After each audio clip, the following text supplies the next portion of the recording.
Dando seguimento com o nosso resumão da novel The High School DxD, no vídeo passado a gente viu a primeira parte do volume 12, com o impacto da morte do Issei no harém, e a esperança de encontrarem ele ainda com vida na fenda dimensional.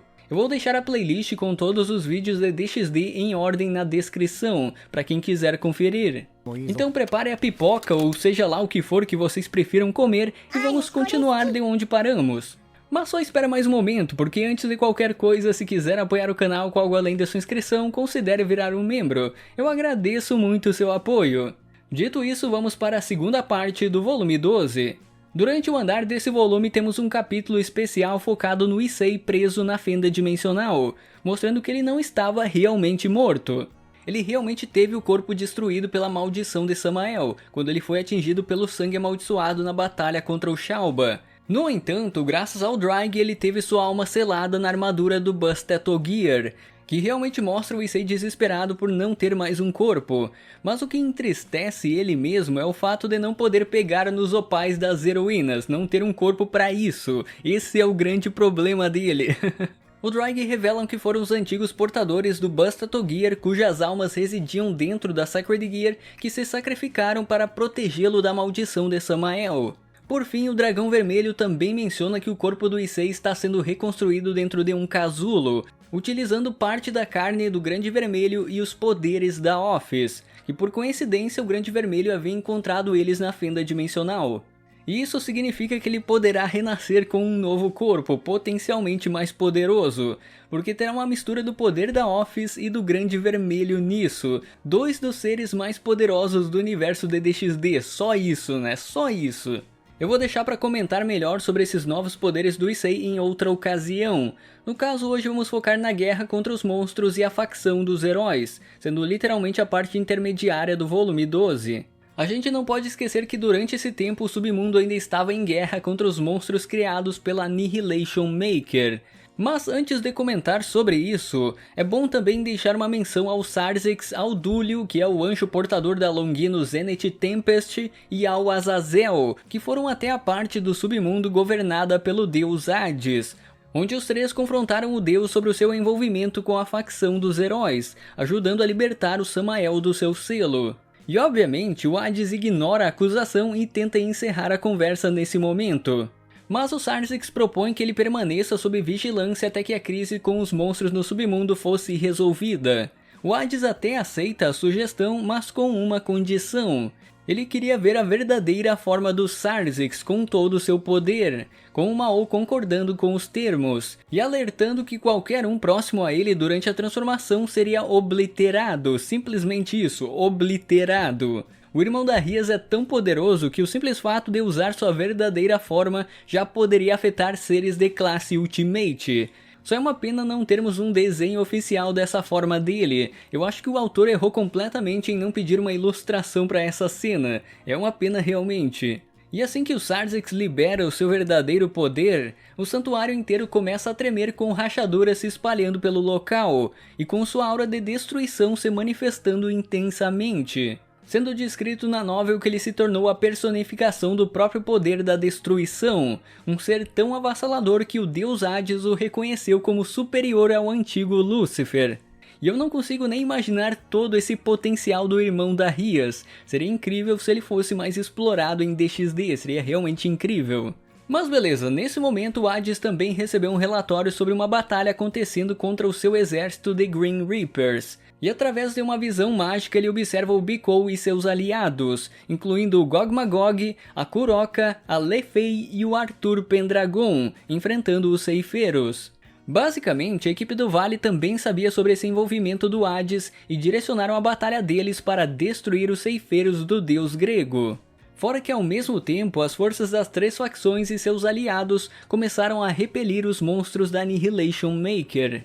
Pelo fato de receberem uma magia especial do Ajuka Beelzebub, que foi eficaz contra os monstros, vários grupos liderados pelo Diahauser Belial, o Tanin e a Yasaka foram capazes de repelir os Bandernash. Que pra quem não tá ligado, o Diahauser Belial é um dos demônios mais poderosos de DxD, sendo também o atual campeão dos Rating Games do submundo nessa época. Por outro lado, o Tanin e a Yasaka tinham feito um acordo com as três principais facções, que são os anjos caídos e os demônios, obviamente. Então também prestaram ajuda nesse momento de crise. Durante esse tempo também temos o retorno da Xenovia, da Irina e da Rose Wise, que haviam se retirado durante o volume 11 para se fortalecerem, e não estavam presentes durante o início desse volume 12. Na parte passada eu não comentei sobre a reação delas em relação à morte do Issei, porque não foi nada que precise ser destacado realmente. Essas três heroínas sempre acreditaram no retorno do protagonista e no amor dele pelos opais, que ele retornaria por causa disso, que não tá errado, né? De certa forma não tá errado isso. Mas beleza, a primeira grande batalha do volume 12 se dá início com a chegada de todos os membros da família Rias, exceto o Issei, a capital do submundo, que é Lilith. Onde temos o confronto entre a equipe da Rias mais o Sairaog contra os membros da facção dos heróis, que estavam aproveitando o caos dos monstros para destruir o submundo. E o destaque aqui fica para a luta entre o Sairaog e o Hércules, onde o Hércules usou sua Sacred Gear para criar explosões e literalmente dilacerar a carne do Sairaog, fazendo o sangue jorrar dele, e até mesmo explodindo o chão para soterrar ele. No entanto, devido à forte resistência do Sairaog, ele saiu disso sem grandes problemas, o que acabou surpreendendo o seu oponente. Sendo que para mistério de 0 pessoas, a estratégia do Sairaog sempre foi o combate corpo a corpo, ressaltando que o impacto dos golpes não atingia apenas o corpo físico do Hércules, mas também a sua alma, mostrando que a força dele estava muito além da imaginação do próprio Hércules. Eu acho que na trocação justa, sem depender de magia, sem depender de armas, eu acho que o Sairaog com certeza é um top 3 nesse estilo de combate. Talvez top 1, talvez, mas eu não vou jogar tão longe assim. E por fim finalizando ele com um golpe definitivo no estômago, fazendo o Hércules desmaiar e vencendo essa batalha. Por outro lado, tivemos o confronto também da Xenovia, a Irina e a Akeno contra a Diane, que de primeiro momento não teve um desfecho, já que a Diane agiu feito uma covarde e usou uma criança como refém para evitar os ataques das heroínas. Além disso, eu não posso esquecer do retorno do vampiro, do Gasper, que também havia se retirado durante o volume passado para se fortalecer, e só havia voltado durante esse caos do submundo, não sabendo nem sobre a morte do Issei, a morte entre muitas aspas. E por causa disso, o Georg, um dos membros da facção dos heróis, provocou ele falando que o protagonista havia morrido em uma batalha contra a Chaos Brigade. O que eu posso dizer que foi o maior erro da vida do Georg, já que após o Gasper descobrir isso e ficar sem reação por alguns segundos, ele finalmente despertou o seu verdadeiro poder. Enquanto o Gasper era consumido pelo desespero por causa da morte do Issei, nesse instante um poder sombrio e desconhecido se manifestou. Uma escuridão absoluta cobriu o ambiente, engolindo prédios e até mesmo a luz natural ao redor. O Gasper basicamente perdeu sua humanidade e transformou-se em um monstro da escuridão, com seus olhos brilhando em vermelho e sua voz repleta de rancor e maldição. O Sairaog revela que o Gasper possuía um potencial oculto que nem mesmo os cientistas da Grigori conseguiram ativar, mas com o choque da morte do Issei esse poder finalmente veio à tona.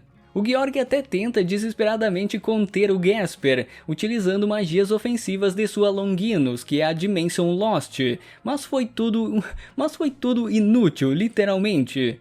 Por fim terminou com a escuridão engolindo o Georg e fazendo ele desaparecer sem deixar vestígios. A Rias até questiona de onde vem tanto poder assim e afirma que irá encontrar respostas com os vampiros futuramente. E no mais eu vou deixar para continuarmos o volume 12 na próxima parte. Foi bom ver um pouco do verdadeiro poder do Gasper nesse momento. E também foi bom ver o quanto ele se importa com o Issei. Ele realmente se importa muito com ele, sendo ao ponto de até mesmo perder sua sanidade por causa da suposta morte do protagonista. Mas é isso, o caos do submundo continuará na próxima parte. Por isso inscreva-se, confira o sininho, vire membro se quiser e até uma próxima!